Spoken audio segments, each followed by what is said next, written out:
really. No problems with sound from the refrigerators or anything like that. No. The vent system, that is just the vents that blow air from one side and out the other, you can hear those if you put it on high. If you put it on low, it's no problem. Can you run AC off battery? Yes, no problem at all. As a matter of fact, we are stopped here at family, so we're not plugged in. And I did plug into the household current to charge up just because I didn't want to have to drive the car around.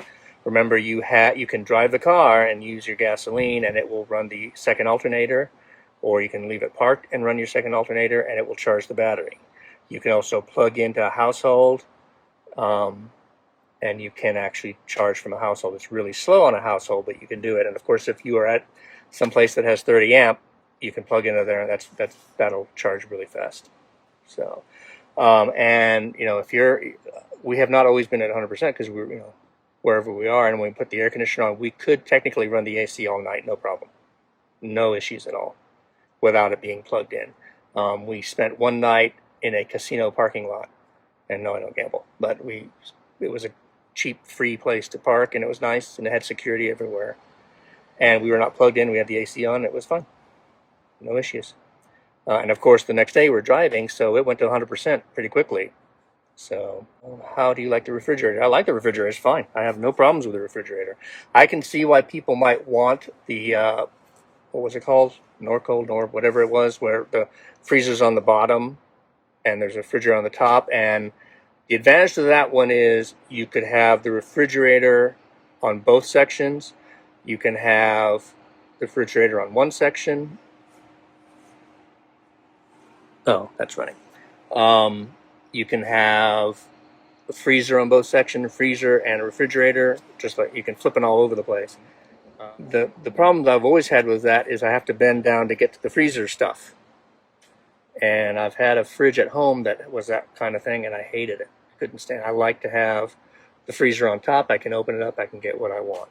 So, and there's just the two of us, and we can store more than enough. We went out eating a few times, and we had leftovers and food that we had bought, and we stored everything fine, and I can show it.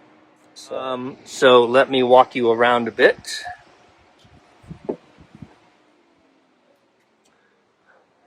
Television, it does jingle a bit, even though when it's locked, so we put a towel behind it so when you're driving it doesn't make so much noise. This is the sofa, and down there below, that's what you pull to pull the whole bed out to make it a bed. I don't want to pull that out because then I have to pull it back together again, and I'm not in the mood. But that's the bed area. That silver thing right there is where the table mount can go, the Lagoon table. We have another one right over here on the outside, and it would be about, so high, just below the table. So it wouldn't be low, but you could have it as a table for outside if you were cooking or something outside or whatever. Safety stuff, my wife's hat. That's the front. And let me get back in here. Like I said, we have the screens up, so it looks a little dark, but it's good. And this is the interface panel for the Master Volt. Yay! So it has, I don't know if you can see this or if it's in focus, a relax mode, all lights on mode, and a sleep mode. Sleep mode turns everything off except for the manual fans. I'm assuming because it wants it to blow air around, but we can turn that off too. And we can do individual things in sleep mode. We can do, mood lights, ceiling lights, all the lights, patio lights, whatever we want to turn on or off, we can adjust it. Sleep mode is just it does it very quickly. All lights on just turns everything on, and the relax mode turns things to about half power. But then you can go in and you can change things. So I can go in here and let's take the ceiling light. If I tap on it, I don't know if you can see, it turns blue and it turns on, and there's a ceiling light. And it turns the ceiling lights on. And if I want to, I can tap and hold it a bit, and I can change the percentage just by moving it up. So I can make it very, very bright. Or I can bring it down to something more manageable than I like better. There you go.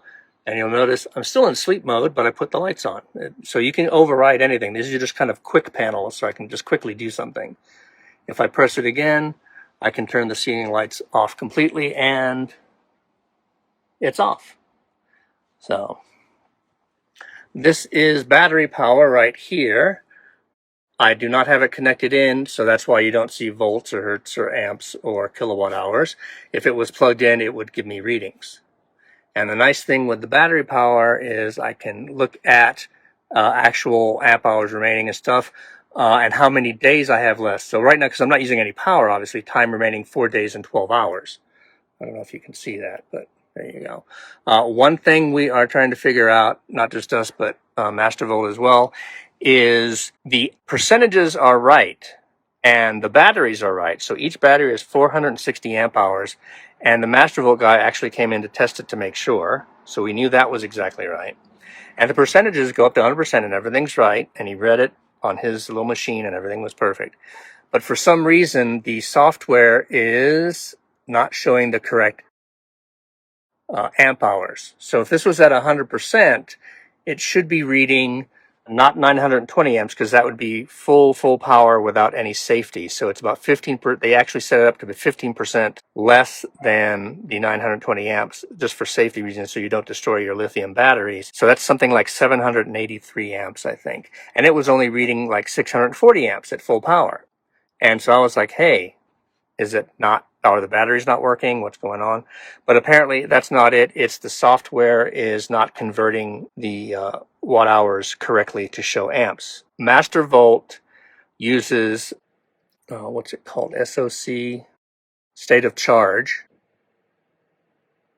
Yeah, right. I don't know if you can see it or not. But SOC, state of charge, 92%. So that's actually showing how much percentage I have left of the 783 amps. And remember, you have a total of 920 amps, but it gives you a safety factor of about 15%, so you don't destroy your lithium batteries, which are very expensive.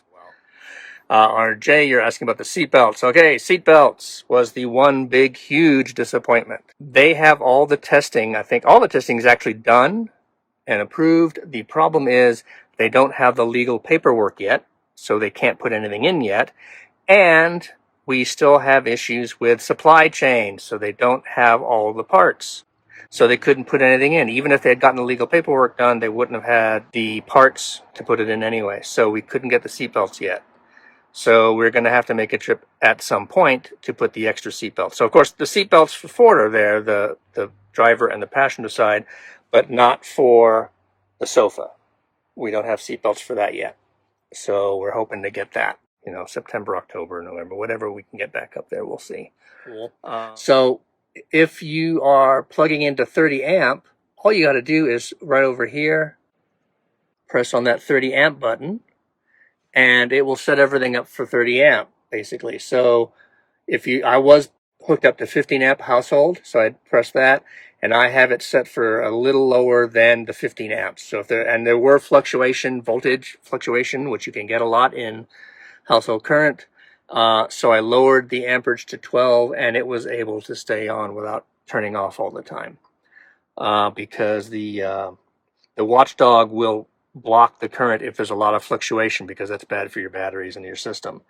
So I brought it down a few pegs, 12 amp instead of 15 amp, and it actually helped it. Right here is the inverter, and I have it off right now because we're not using anything. And even though the inverter is very, very efficient, some inverters can be as bad as 3 amps an hour, even if you're not running anything. So if you have your inverter on, it still sucks 3 amps just to be on. A lot of these vans will, the people who own the vans, they will turn their inverter off all the time and only turn it on when they need 120 amp service, like for microwaves or whatever, or plugs. And then they turn it off again as soon as they don't need it anymore. With this system, the reason I have it off is because we're parked in front of the house for a couple of days and we may not be driving or anything. So I figured, well, even though it's only using about 1 amp or 1.5 amp an hour, it's still using power. I might as well turn it off. I never turned it off on our entire trip because we're driving. And so we recharge the batteries I mean, we're at 100% after just a couple hours, 2-3 hours. We're at 100% again. As a matter of fact, less than that, because we've never been below. I'm almost sure we've never been below 68% power. So there's never been an issue with that. And we're at 100% before we get to our next place anyway, and we could have everything running, including AC, and it's going to last the night and probably the next night as well. It does really well. I know the Master Volt costs more than the Lithionics, and it's probably overkill, because I know that Bob's got and Deb's got, I think they've got the 630 amp, and they've never had an issue, and they travel all the way to Alaska and back, and they're not having issues. And they live in Florida, which is really hot, and they haven't really had an issue. But it's nice to have that extra power, that 920 amp. It's just under 1.5 times the power, which gives me 1.5 times more time that I can have things running. And I don't really have to worry about it. It's like, oh, I forgot to turn lights off. Oh, well, who cares? It didn't really take up much of a percentage. I did that the other day. I had the bathroom lights on because I'd come in from wherever we were at the time, turned the lights on to get something and forgot to turn them off. So they were on for hours and hardly any percentage went out at all. Because again, the lights are 12 volts, so they're not going to take much. So it's nice to have that. So if you want to spend the extra money, it'll give you a little bit more feeling of having more power, so you don't have to worry about stuff.